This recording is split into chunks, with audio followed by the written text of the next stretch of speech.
Hello, everybody. My computer is giving me a warning message that I will now dismiss so that I can continue again. I am one of your hosts, Scott.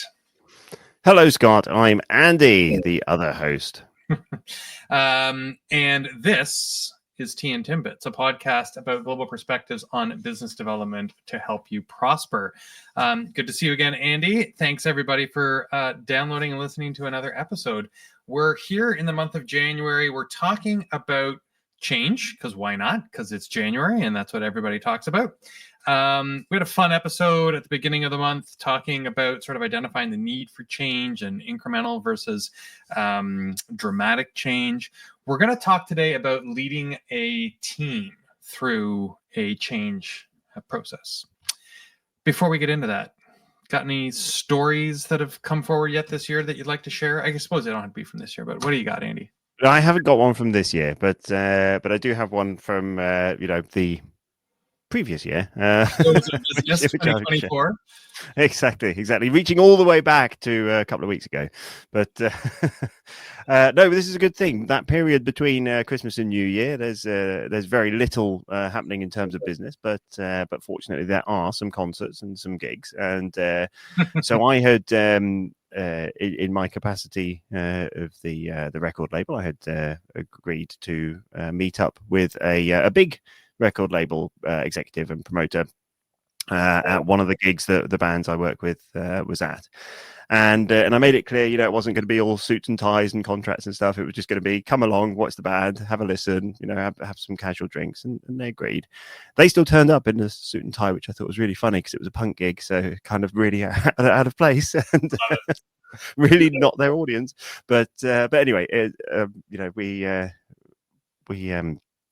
sat down, had a chat over a beer, and then sort of halfway through us having this chat, the crowd started chanting the name of the band that I was there promoting. So it's like, okay, I'm not going to do any sort of pitching here at all. But the great thing was, it didn't matter. It didn't matter that I'd had all of this stuff prepared. It didn't matter that I'd had all of this,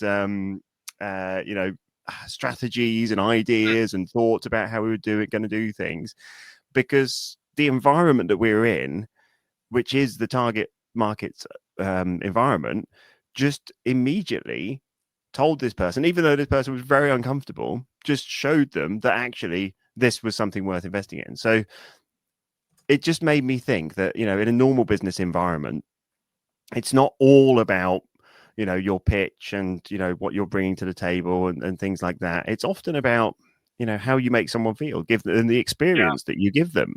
And, it doesn't have to be that you take them to a punk gig or something like that. But it's about, in the way that you present your solution, your offering to the companies that you're looking to, to buy your solution. Give them an experience, let them feel that they're part of it. Let them understand what it is that you're bringing and why you're bringing it, and what value it has for the for the ultimate audience that they will be trying to sell it onto.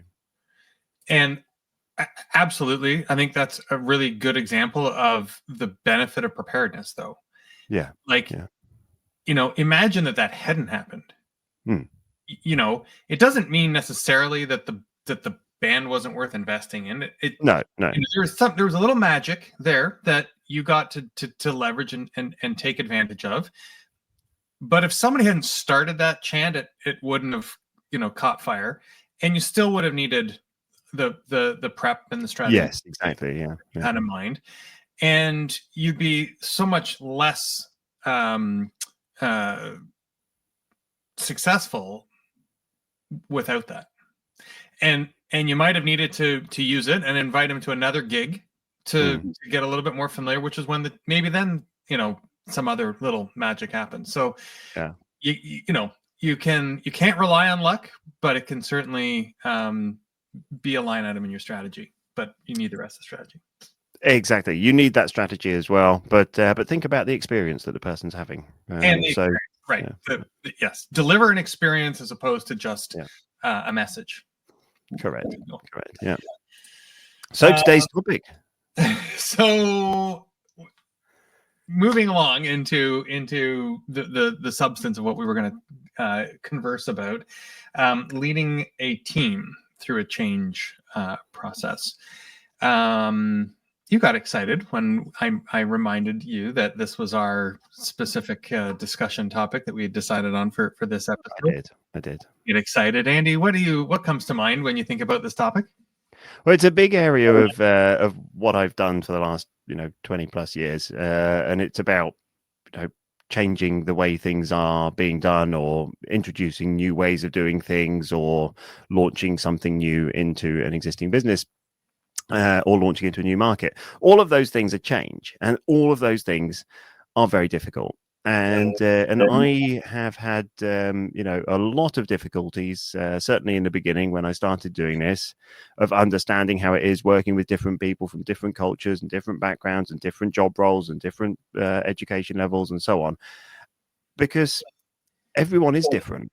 But the one common thing that everyone has together is that people are scared of change. People are uncomfortable with change, no matter who you are. I'm very much, a change advocate. I'm a big fan of, being bold, being brave, and being different. But if you do that on your own, then you'll be on your own. You need to take your team with you. You need to take the company with you. You need to make sure that you have that buy-in. And so the fact that we had included this as one of the topics, which I'd forgotten we had done, it really pleased me, because it's so important. It's such an important part of change that is often forgotten. Because in many companies, they'll know what they need to change. They'll know where they need to go. They'll have maybe had some consultants come in and given them some guidance and stuff, and they'll have an opportunity to start taking things further forward. Then it tends to stick with the management team. They hash it all out amongst themselves. Yeah. And then they tell the company, this is what we're now doing. And then they wonder why it doesn't work. Yeah. And they tell change as if everybody's been in all those planning sessions. Exactly. Yeah, because that's the problem. The leadership are so familiar with the situation, with the reason for change, and with the ultimate goal, that they forget that nobody else in the organization even knows about it. I don't think they forget. I think they think that context is unnecessary. Oh, wow. Yeah, maybe. That we're going to communicate this change, and either one of two things. The business has made a decision, and you are a cog in that system, and you will come along and assimilate. I honestly think that, not necessarily that sort of overtly, but I think a lot of expectation is like, well, we're going to implement this, and change management means we'll train people to understand what they need to do differently, and it will be rolled out, and it will be more prosperous. And so I think there's that, but then I also think there's just a belief, overtly again or not, that context doesn't matter. It's inconsequential to realizing that the change has benefit. And I mean, I can't express enough how important, and I talk about this, and I've talked about it in a lot of my stories, and I'll continue to talk about it. Get people grounded, get the empathy built, communicate the frustration, talk about the challenges, get them to empathize that this might not be something you experience in your role, but the business itself is having a tough time. And there's people over here that need you to change so that they can, you have to get the buy-in using all of that, using empathy, putting things in context, and giving people time to mentally digest it. It needs to be, you need to prime the pump before you deliver the information. You got to get them out of whatever lane they were in, even if it's a change that is going to support what they do. They came in, a nanosecond before the announcement, their head was somewhere else. Mm-hmm. Even though they knew this was the meeting that they were going to walk into, they didn't sit down and clear their calendar and go, okay, wait a minute, what do I need to think about, and how do I need to be prepared for this, and then walk in. They just walked in. And so it's your job as the communicator of change to read the room. It's easier in a small room if you're physically sitting down with some people. It's much more difficult if you're doing larger enterprise size, sweeping, changes and whatnot. But yeah, I mean, I could go on. No, but you're exactly right. You're exactly right. The biggest issue with everything that that we talked about there, and that you dove a bit deeper into, was there's a thing called, I don't know if it's officially called that, but I call it that. It's the change curve. It's sort of based on the Kubler-Ross model, and it refers to the different stages that people go through when they're going through a change, right? And the problem is that the leadership team often has, they started out realizing, why do we need to do this, right? And then they moved on to, doing this change is probably going to be a waste of time. It's not going to make any difference. And then in the end, they go, okay, well, let's figure this out. And then they get to the point of going, right, I can see how this will help. And they start building the plan around it, right? So they are at that end of the change curve, and then they introduce it to the organization after they've been through that, not knowingly. It's not a linear thing that these people have gone through and gone, okay, now we're ready to move on to the next step of accepting this. It's something that just happens in individuals at different times, but typically as a group you will tend to move naturally along together. So if you then go and introduce this to the organization, and you're at one end going, I can see how this helps, I understand it, and I see why we need to do it, and the organization are introduced to it for the first time, the first reaction they're going to get is shock and denial. Why do we need to do this? Right. And so, of course, the problem is you're at different ends, and so you're trying to convince and persuade, and then then this leadership team start trying to push these people, and then it moves into frustration and anger. Of course, they go, well, this is just a waste of time. Why are we doing this? And so they get all of that resistance, and then the leadership kind of just give up, and then they never help the organization to get through to that acceptance and commitment phase, which is the problem, and that's why these changes typically fail. So I think we've also kind of let's make sure we're putting the right frame of reference on the topic of taking a team through change. Because it's also occurred to me just in this conversation that there's everything before change, and then there's everything after change, and if you can involve the team in both of those phases, it's gonna go better. Completely right. Yeah. And so I've been in rooms where people don't want to get too many cooks in the kitchen and too many people involved in before the change, but that's not what I'm talking about. I empathize and sympathize and probably would advocate for that too. Like you need, good, clear, confident decision making, and if you make it overly democratic in a business situation, that can be challenging sometimes. But it doesn't mean you don't give visibility or some amount of transparency to the fact that the conversations are happening. It's involving these people. The problem we're solving for is this. The leading ideas are this. The ones that haven't, been brought into consideration are this. And then to sort of incrementally broaden the circle.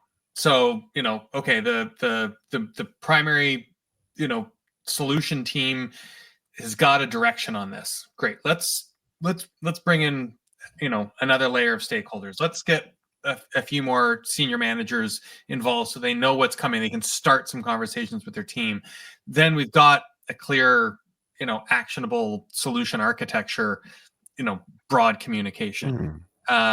And if you can do that before change, it's going to help you with your messaging, your support communication, and the rollout after change. Because I think after change, we need to do a lot of the other things that we've already talked about to get people on board and supporting the direction this needs to go. Yeah, exactly. It's so important that you communicate that, why the change is happening, what the benefits are, and how it will impact the team. But also not being afraid to be transparent about what the challenges and risks are as well. That's the key, because if you don't share them, they will find them and they will identify them, and they will focus only on those.